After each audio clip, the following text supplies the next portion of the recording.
Hello, and welcome to the Female Founder Friday podcast with me, Lindsay White. I'm passionate about helping female entrepreneurs be great leaders, build high-performing teams, and create inspiring workplace cultures through innovative talent programs and practices. Because when people feel like they belong at work, they deliver their very best and businesses thrive. The Female Founder Friday podcast is all about connecting with the most incredible female entrepreneurs to talk about their journey to creating their own business, the mistakes they've made along the way, and how they view their own leadership. And I'm challenging all of my guests this season to take my leadership style quiz. And during each episode, we'll be digging into their leadership style and how it impacts the way they lead in their life and their business. And if you're interested in learning more about your leadership style and want some of my top tips to help you lead more effectively, you can take the quiz right now. Just check out the show notes or head over to highvoltageleadership.ca and click on the button at the top of the page that says Take the Quiz. Then you can share your results, connect with my guests, and join the conversation on Instagram by following me at highvoltleadership. Hey, welcome to another episode of the Female Founder Friday podcast. I have Anna Gandrabura with me today, and this woman is seriously a serial edupreneur. So she is a real leading voice in Edtech, which is so interesting to me. She's got 14 years of experience in this space, and she's going to tell us about her journey, of course. But it really is about her being a founder of English for IT, an online English and communications course provider. And she's also the author of English for Tech, which is the only ESP textbook that teaches technical business English and soft skills. So I'm excited to hear about this edupreneur aspect from Anna today. So Anna, thank you. Hi, Lindsay. Hi. Thank you for having me. I'm excited, and I'm super excited that you're excited to learn more about edupreneur. Yeah, who's the edupreneur is such a crazy word. I didn't know the word myself when I started the journey, because I started the journey as an English teacher, and that's an educator, right? Yeah. And then 6 months into being a teacher, I'm like, okay, I want to start my own business. I was pretty bold back when I was 21. Love it. And then, like, when you start your own business, you are an entrepreneur. Yeah. But an educator and entrepreneur, then you are an edupreneur, right? So edupreneur. So technically, that's the word. That's how we created the word, right? Educator plus entrepreneur. So technically, I would say, like, everyone who is an educator but then building their education empire, their businesses, they're edupreneurs.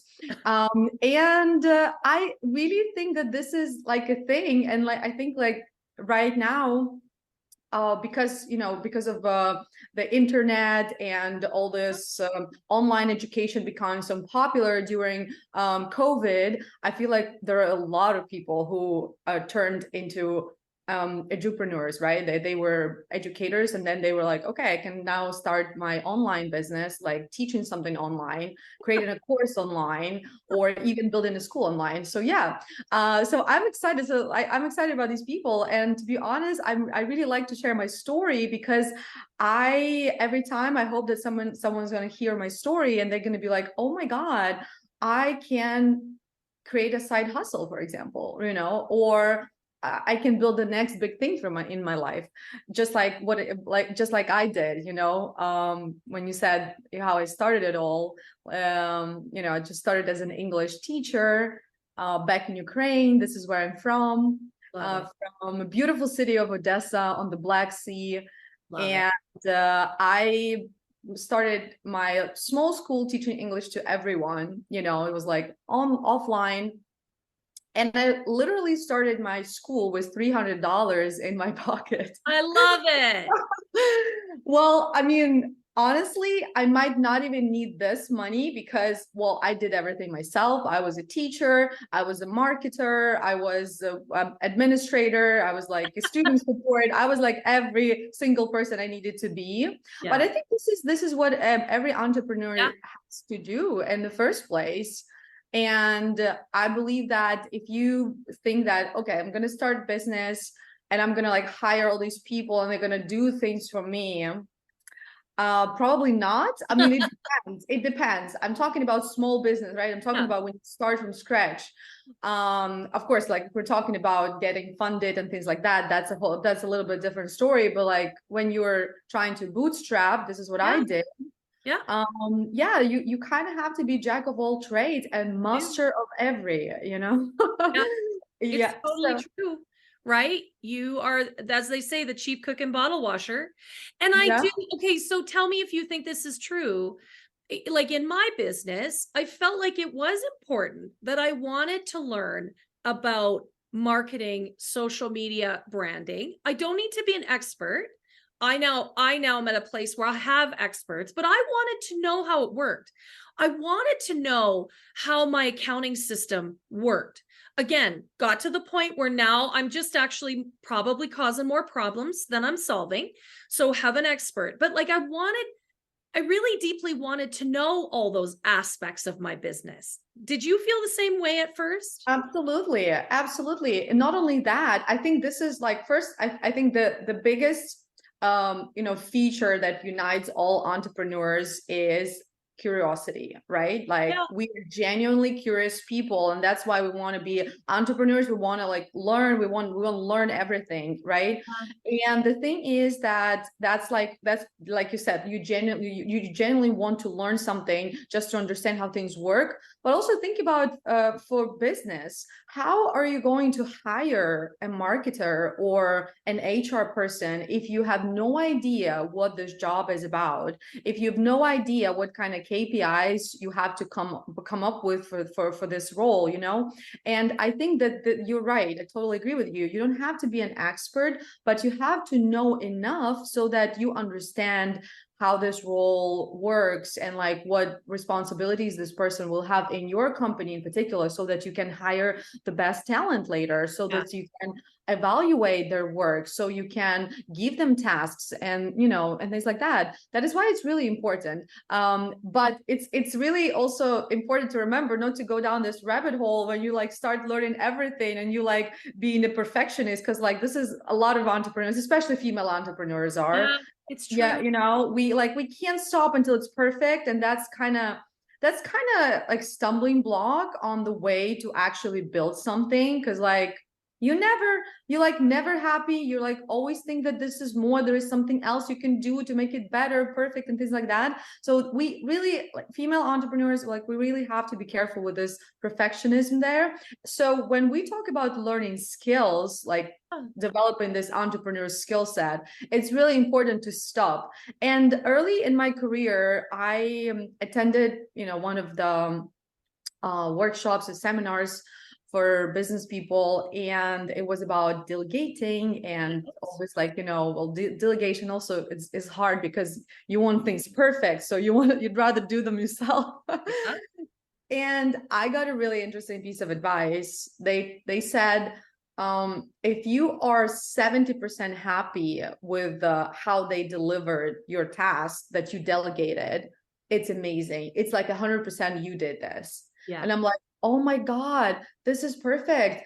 I don't actually need to expect 100% from other people when I delegate a task, So that was really helpful. And well, it kind of like shifted a little bit in my mind, like how I accept work from other people. So 70% is like perfect, but even if it's like 50% of how you think you would do it, it's Yeah. also good. They can improve. This is just the beginning of this delegation journey. Well, then you can, and we're going to talk about leadership styles in a minute, but isn't that great when you can learn to delegate more effectively, and then you can embrace a more coach-like a role in your Absolutely. business. And so we'll get into that, but I want to ask you, I mean, you've developed what sounds like a really cool AI powered platform. How did you get to design and develop that? Like that must have been an interesting journey. Well, absolutely. That's another thing, like I said, you from an educator to entrepreneur, right? And then from a service business to a technology business. That's another thing. I believe that every service company founder wants to be a tech company founder at the end, like have a product, right? Right. Have a Okay, product. yeah. And then I feel like it might be the other way around too, you know, like people with the product, they want to like start offering some services. So this is like Sure. our human nature when we want to have something that we don't, you know. Yeah.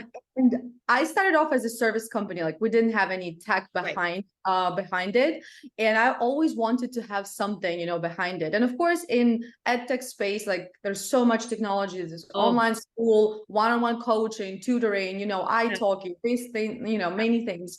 So technically what we did, because we developed our content product, right? Because like you said, when you introduced me, I published a textbook that Yeah. is you know, that's our content, that's our, you know, product, but it's ebook and it's paperback. So we developed all these online courses. So we built a platform behind it so that our students can, our learners can take courses on our platform. It's convenient. I was Nice. really tired of using third-party solutions. And then the war started in Ukraine, and unfortunately we couldn't use the software that we were using because it was coming from a hostile country. And I was actually really in a bad place that back then, because we Sure. had like zero access to our platform. And I was like really tired of like using this third-party solution that I cannot control. And to be honest, within 5 months we built our own thing. Wow. That was another like crisis management of right here. You know, whenever you need to do something and there's crisis, you're gonna do it. So you're gonna, Yeah. if you think that it's not possible to build an LMS within 5 months, you're wrong. It is possible. Well, I mean, I don't, of course, wish for anyone to experience this No. situation and conditions, No. but like I'm just saying, that was it. Just me as a founder, I was so angry, like with like at Oh, everything that was happening and yeah. all these inconveniences, you know, with the technology that we did build that. And then we started, you know, and for me that was a really valuable experience, because again, as an entrepreneur, I leverage my UX designer skills, because I was like learning this Right. bit pieces, you know, on the go, like during my journey. And then I back in the day when I just started creating English for IT, I knew nothing about IT, and I decided that I need to learn how to build a website to understand how Right. my learners, Yeah. how my customers think. So I Yeah. taught myself HTML and CSS and was able to build Wow. a really, like, you know, simple website. Of course, I understood that I don't want to be a developer because Right. I like being an entrepreneur, an educator, but I had the skills. So when we started building this platform, I had some ideas. I mean, I could remember Right. some things about these and things. And so anyway, everything that, so here's like a lesson that I learned down the road, like, you know, about being from being an entrepreneur. You really, everything that you learn in your journey, you will, it is useful, and you will Yeah. use it. You will use it. There is nothing Yeah. like, okay, that's not, I will never use this, this is, I mean, I'm not going to learn this. No, you will. And this is, at least for me, this is how it worked. I remember the best investment I made, one of my best investment was taking a UI UX designer course, just 1 month. I took the course, but I learned so much, and I still use this information. I still use this knowledge that I learned, like, you know, 10 years ago when I was just like starting out building everything. So yeah, and with the platform, you said AI, of course, AI is now like, now Oh, everything's AI. yeah. I mean, it's everywhere. It's everything's AI, but I really, just like you said earlier, I really like learning new things. Oh, So yeah. AI came about, and we're like, okay, how do we leverage that to help our learners and to help our teachers? So we, of course, introduced some AI features that technically help our teachers assess homework and help students learn more. Yeah, and we are actually have other ideas, of course, now to Yeah. like implement like new features. But speaking of new tech, last year we actually built a Web3 feature to our platform. I don't know if your listeners are very much familiar with Web3, the blockchain, you know. Right. Yes. Right. So we all the NFT craziness that happened in 2021. And that was the time when I actually moved to Miami, and Miami was like the place to be for anything NFT, blockchain, and all that related things, all the conferences, all, Art Basel, all the crypto people moved here during COVID. And of course, I also got into that, went down that rabbit hole with the Web3, but I really didn't I really didn't want to do the same thing as other people did in terms of just NFT collection, created your NFT collection, selling your NFTs, and creating this community around your NFT. I really didn't want to do that, although I could, because I have my audience social media. So technically I could have offered them some community and some usefulness. But because I'm an educator, edupreneur, right? I really wanted to see how I can leverage blockchain for education. How can we use this new technology for education, not for earning money of people buying membership tickets with pretty pictures, but education. So this is what we did. We built a platform to issue certificates of completion. When our learners complete our program, they receive a certificate. We used to do it manually, which is not really secure and not credible, because you just create it, you don't really have any credibility behind it. So with blockchain, it makes it, well, first of all, it's credible because it's one of a kind. It's never going to go anywhere. It cannot be forged, and people cannot fake it. They cannot transfer it. They cannot copy paste it. No, nothing. It's on blockchain. So now our learners, when they complete the course, they receive a pretty certificate. They can share it on LinkedIn, show their potential employer, and the employer knows that this is a solid, legit piece of document. And technically, this blockchain technology is kind of the first step for future for future digital identity documentation stuff, I as I'm listening to you talk, I really love the way that you integrate the education and the technology and the really unique ways that you're using that to enhance your learner experience, like that UX piece. Absolutely. It's really important. But it's also, I hear you say several times that our instructors, our teachers are getting value out of the same thing in a different way. And now organizations, that certificate lives on the blockchain. It can be trusted that they've actually done what is on that certificate, right? That it's not faked or altered. So what an interesting journey. And of course, we all know what has happened to the Ukraine, our Ukrainian friends. And we all feel deeply about that. But how amazing that you pivoted so quickly out of something that is so catastrophic and have just kept moving. I know. To be honest, I mean, kind of sad to say, but I feel like I operate really well when in really, really bad times. Well, that's an entrepreneur trait right there. Yeah. You have to be able to roll with the punches if you want to be an entrepreneur.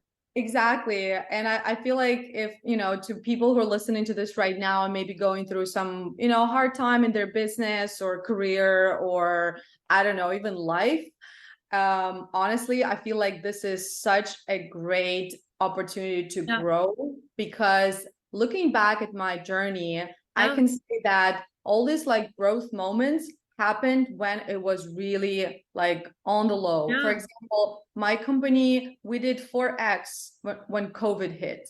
We did 4x, and I'm like, I didn't even plan that. I didn't even plan that growth, to be honest. You were well positioned.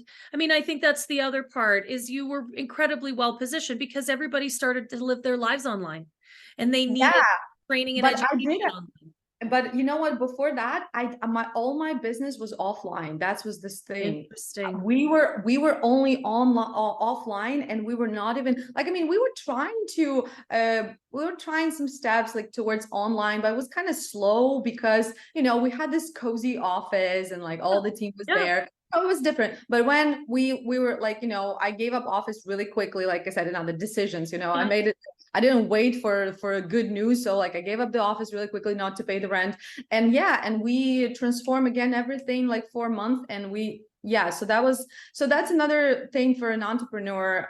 Whenever there is like really bad thing happening in your business, there is probably a big opportunity to grow. 100%. That is exactly what it is. Embrace that opportunity, right? Yeah. It's just the matter of, it's just you as a founder, you have to be really emotionally stable to see that opportunity. And as a coach, you probably, you'd probably support me with this one, that, this is really important to grow. Like the most important thing I would say for a founder is your personal development. That has to be prioritized. That has to be prioritized like 100%. Before you train your team, before you help others, you need to help yourself first, because you're the only person, you're the only important person in this business to make decisions in such critical moments. You know what? I couldn't have said it better myself. But I think, that I think you're right. And what I find is there's lots of female entrepreneurs that are like, I need the technology, I need the team, I need the operations. But wait a minute, you're not ready to lead all of that. If you want to have a next level business, you've got to be a next level leader. Totally. So thank you. You lined that up perfectly for me. And one of the best ways to become a next level leader is actually to work with a coach that specializes in helping female entrepreneurs be exceptional CEOs. And that could be me. Call me. But I mean, I'm not for everybody, and I respect that. But I think, thank you for saying that, because I think that's really important. Well, that's what I believe. And I would say that I mean, if you ask me what mistake I made in my career, one of the mistakes, I believe that it was the fact that I didn't have a mentor, I didn't have an advisor, I didn't have a coach early in my career, and I didn't even think about this. Well, to be honest, I didn't even think about it, and no one actually kind of said anything to me so that I could even like have it as an option. And I believe that, the sooner you have someone that could advise you, that could mentor you, that can coach you. I mean, it depends. People have, the choice to what they really want. The better it is, because this is again, this accelerates your growth as a person, as a leader you want to be, as a woman too, because like we're female founders, we're women in the first place. It's not going anywhere. It's either helping you or stopping you, It's so true. And different things at different times. So mentorship can be really powerful in that a mentor has often walked the path that you've walked. And so they do have great advice, and they may be able to see things or have been through things that they can, give you a heads up. Yeah. The coach really can help you in a very holistic way, like you said, not just in your business, but in your personal life and how you blend the two things together. And sometimes you need a consultant who has expertise and can say, here's what you should do. I know how, and I can help you do that. And I think you got to figure out which one you need at what moment that you're in your business. So yeah, I appreciate you offering that and saying, hey, this is a place I could have done this better. Because I don't think you're alone. I think lots of female founders say that. I know that because women, we are, like I said earlier, we strive for perfection. We doubt ourselves more than anyone else. So much doubt. Yeah. And that's the thing. That's the thing, that's kind of how you can help yourself doubt and just stop doubting yourself. And another thing, that really what female founders have to, well, I think founders in general, but since we're here on Female Founder Friday, right? Yeah. Female founders, we have to remember about our energy level, because your business is never going to grow if your energy level is all-time low, or I don't know. Yeah. So that's another thing that we have to take into account to be successful and to get where we want to be and to get what we want. Exactly. So I want to ask you, we're going to talk about Anna's leadership style because we've kind of touched on it a little bit already. She's taken my leadership style quiz. If you would like to take the quiz, which you should absolutely do, you can find a link in the show notes, or you can go to highvoltageleadership.ca, and there's a little orange button at the top that says take the quiz. You could do it right now. It just takes a few minutes.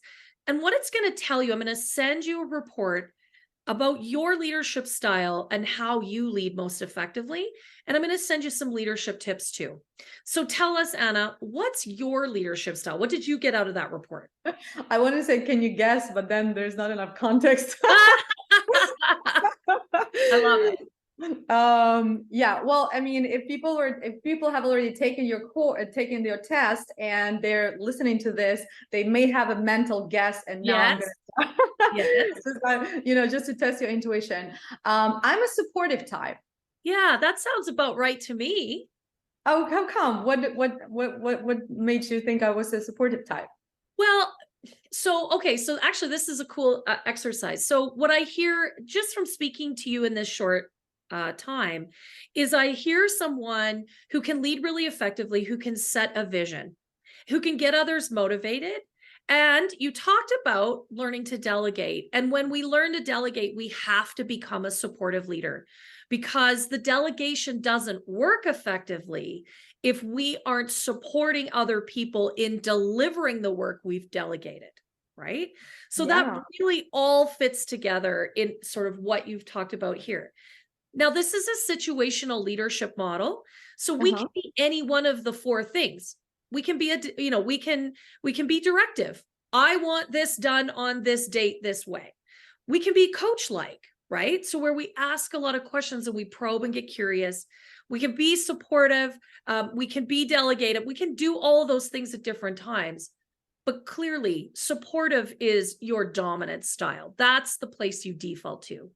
Yeah, to be honest, I believe that, I mean, of course, I can be directive too, and it depends on the situation, like you said, yes. But I really like it when I can see my team grow. Yes. I really like to give that freedom and opportunity to grow, to create, to generate ideas, to execute on these ideas. I really like to be to be honest, I like to be a coach for my team, was supportive coach, and technically I don't want people just to work for me. I want them to grow with me. Oh, that's lovely. I think that's my style, and that's what kind of people I want to have on my team. And I would say that building a team is probably one of the hardest things, because you have to work with people, and that's so much learning right there you need to do. It's more difficult than doing marketing or other things. I mean, of course, everything's hard. Forgive me, marketing people, I'm not saying but it just when you have to build the team, it's so many people involved, so many different characters, so many different situations, like you said, situation based on a different situation, you have to react differently. But I did discovered my leadership style, and I did understand that what drives me is to see that my team is growing, they're becoming better, and I can help them on the way. Definitely, I am not working well with people who don't like to grow, learn, and that's definitely not a match for me and for my team. But for some companies, it might work. I don't know. But for a smaller company, you kind of. Okay, so I love what you said there, because I think when I work with female entrepreneurs who are building a team or growing their team, it is absolutely key that if you value learning and growth, that you have people on your team that connect to that value, that's something that's important to them too.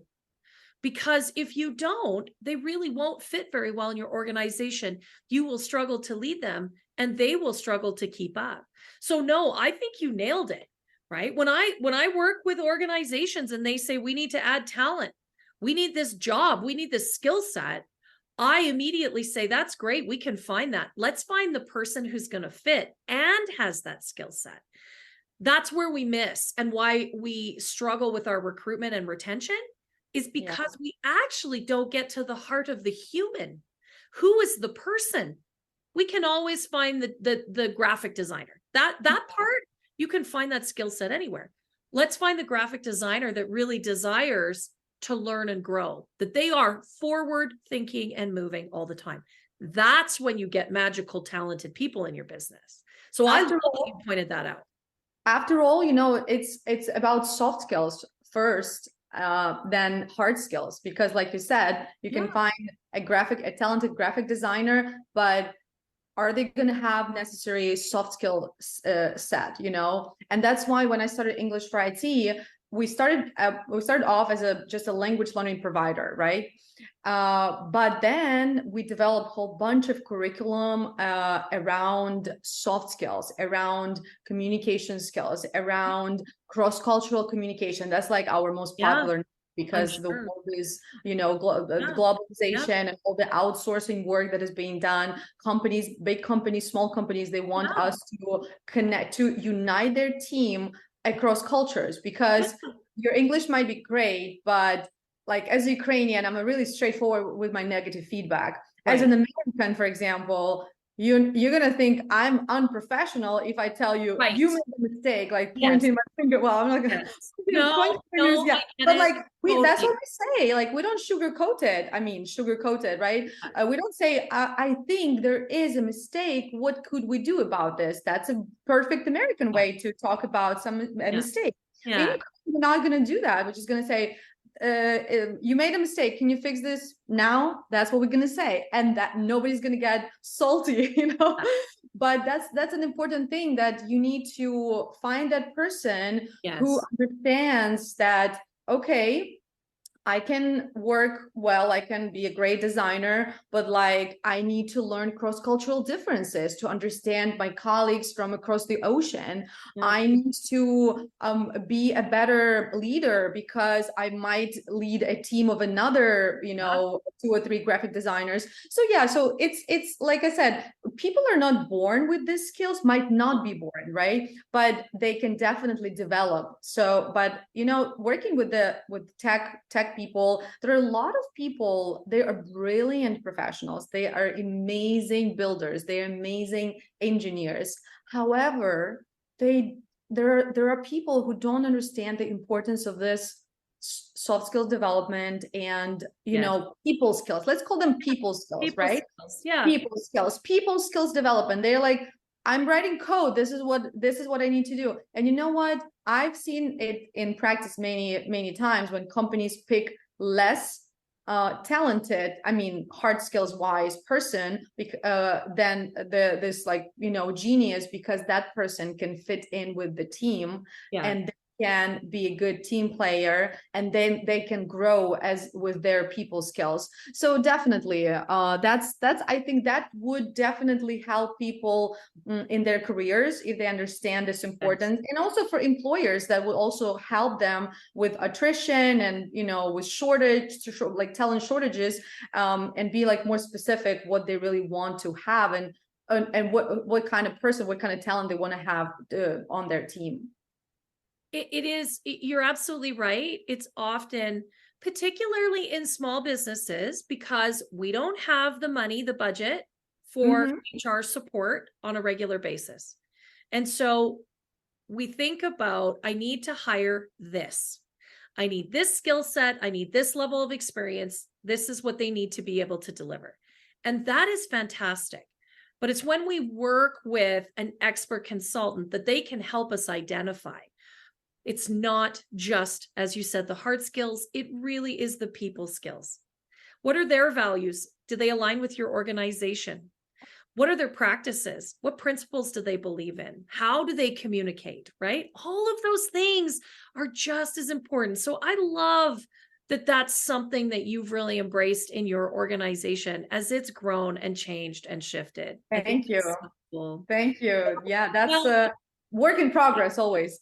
I love it. Thank you. I mean, I think we just talked about so many things in this conversation today. It's just been wide-ranging and really beautiful. And I appreciate, you know, the vulnerability that you have sort of offered us in terms of, here's some things that I didn't do very well, and I'd go back and do better if I had a second chance. And some really incredible lessons that I think people can take away from this conversation today. Thank you. I was really happy to have this conversation, and thank you very much for the interesting questions. And I'm so happy to share my story because I think people learn the best from other people's stories, and what you do with the podcast is amazing. Sharing other female founder stories is great. And yeah, hopefully I'll be back. I love it. I love being able to share these stories. It gives me so much joy. So thank you for that. And yes, we will connect again very soon.